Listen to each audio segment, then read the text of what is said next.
on my way to pick up Haley for the second ever Carpool with Me video. Yay! I am picking her up from the business school because she was at the engineering building before this, and I'm not sure why, but I'm sure we will find out.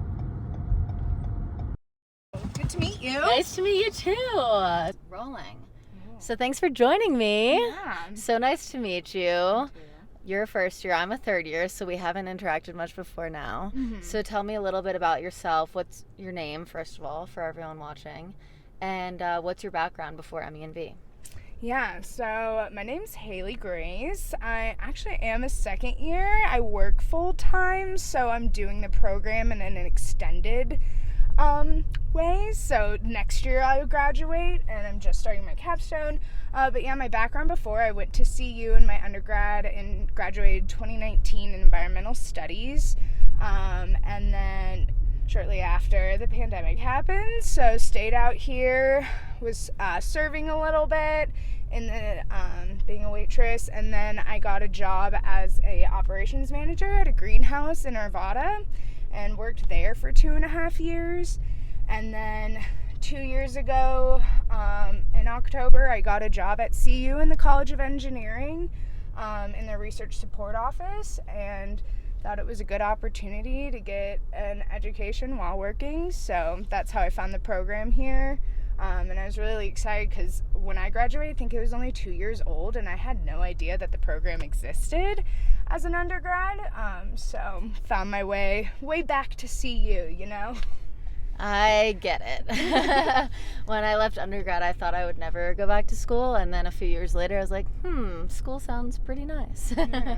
So tell me, what were you growing, first of all? And also, what specialization are you in? So I am in renewable and sustainable energy, and in the greenhouse we were houseplants. Mostly we did rentals, and then we also did retail. So actually, like for the business school, we would rent out plants for their graduation. So a little bit of plant rental and retail. And I think it was like a 2,400 square foot greenhouse, so pretty large, but it was a lot of fun. Learned a lot about plants and botany, so. Yeah, I thought you were going to say food systems because you were at the greenhouse, but. Yeah, that I actually was debating between the two, and the reason I chose RSE is because of my environmental studies background. I feel like I had a good idea about policy. And then with the food systems I was interested in, but I think I had a really good background from working in a greenhouse. And so an area I thought that I was kind of lacking in was renewable and sustainable energy. And while working in the College of Engineering, I'm like, wow, there's so much new technology that's being researched and coming out. And just seeing how the strides that we're going to have in energy in the next 20-30 years. I thought it was a core part of sustainability that I was missing, that I didn't get from my undergrad or my work experience. So what was the process like? Because it's not very common for students to work full-time. It's pretty common to work part-time, but what has it been like for you to manage that balance of working full-time and taking classes? Yeah, my supervisor is really awesome, and also working for the college, we do get a benefit of tuition, so we get some credits. And so I've been very blessed that they are working with my schedule, and I do work from home 3 days a week, so that makes it a little bit easier on the workload. And just like super understanding, like they want me to continue my education and grow in that field. And it's been difficult. Like today I had a huge event, and it was like I had homework that I had to finish, and it can be a lot, especially at the beginning of the semester. That's my busiest time for spring and fall, and so it kind of evens out because the busiest times for school are the ends of semester when group projects are due, so the timing kind of works out with how my workload is and then how school workload is as well. Yeah, that makes sense. I can imagine as someone who works part-time and takes classes, I'm sure it's tough, but working with the school, like what I'm doing with working with the school, is always a lot more flexible, so that is really nice.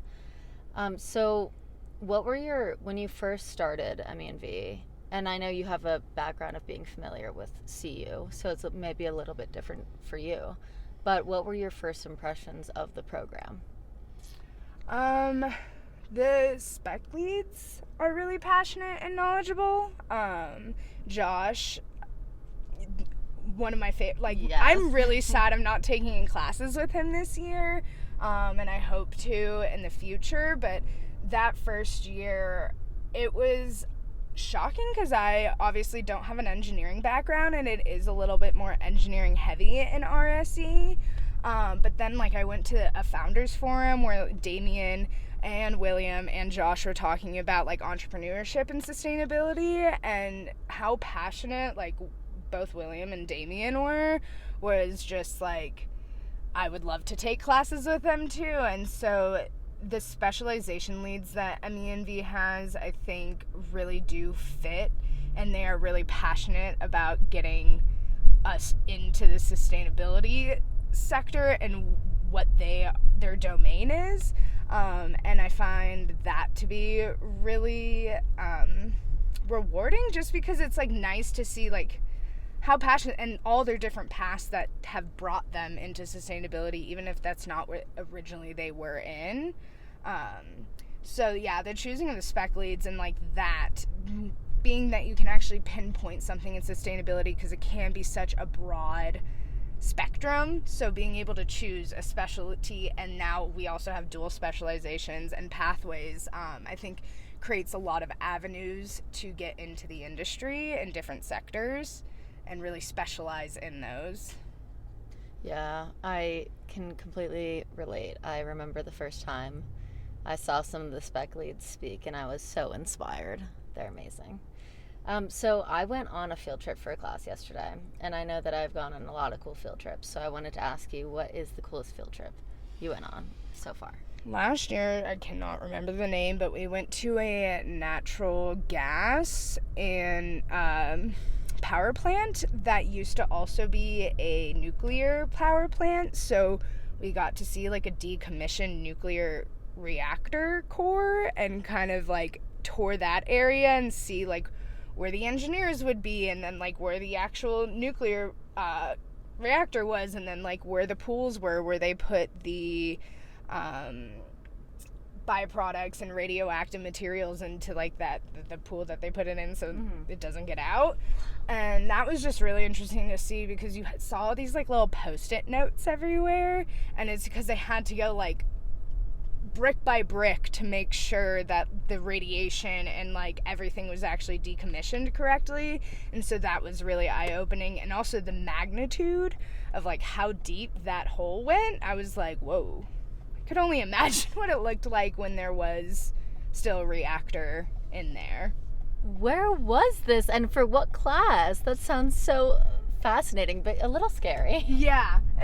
Yeah, it was in Josh's class, Energy Systems and Technologies, and it was in Longmont, I want to say. It was south, so 30-40 minutes away, but we also got to see how one of the engineers was talking about how to actually balance the grid, and just also spoke to how it has become a little bit difficult for getting renewables onto the grid and how to manage that, because they're a little harder to the ramping up and ramping down is a little bit more ominous than it is in a traditional energy plant, because you can't really control when the clouds come or when the wind blows. So just hearing their perspective on how renewables have been integrated and what challenges and barriers they've had to deal with and how they've gotten over it was really interesting to hear. That is fascinating. So you just told me about one class that sounds like it was really interesting, and Josh was the professor, so I'm sure it was a great time. Will you tell me, if that was your favorite class, then maybe expand on that a little bit more, but will you tell me if there's a different class that you would call your favorite?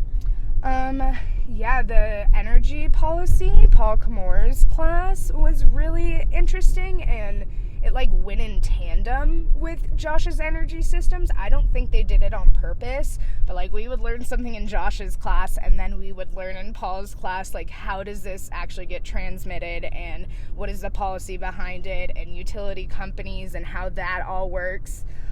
So taking those classes together in the same semester was really awesome because you got to see just like how the technology worked and then what policy went in behind it to make it functional, where the money comes from, how financing happens.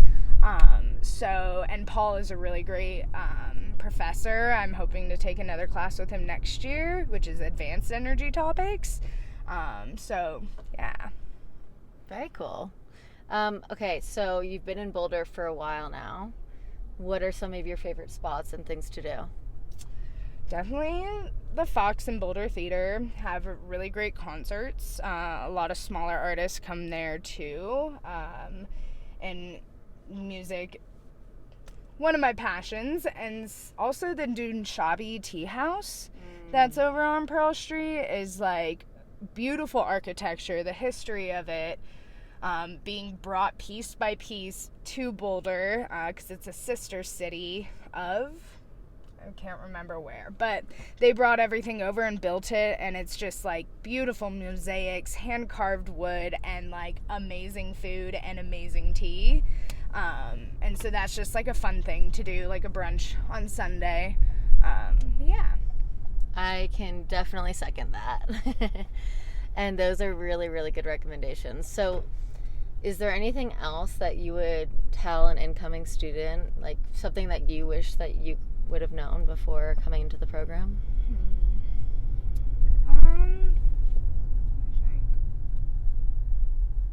Kind of be open. I mean, it is a lot to choose your specialization in your first year and kind of go with that. And I think the program is doing a lot to open it up, like with our dual specializations. But reaching out to faculty that are in the program and like working with your career advisors. I had a little bit different of experience because I didn't start capstone until this year. But now being in like the capstone sequence and getting some professional development while also learning, and just like really utilizing the advisors that we have, our academic and career advisors, is something I didn't really do in my first year, because I was just taking some introductory classes. And also reach out if you are like wanting to work more.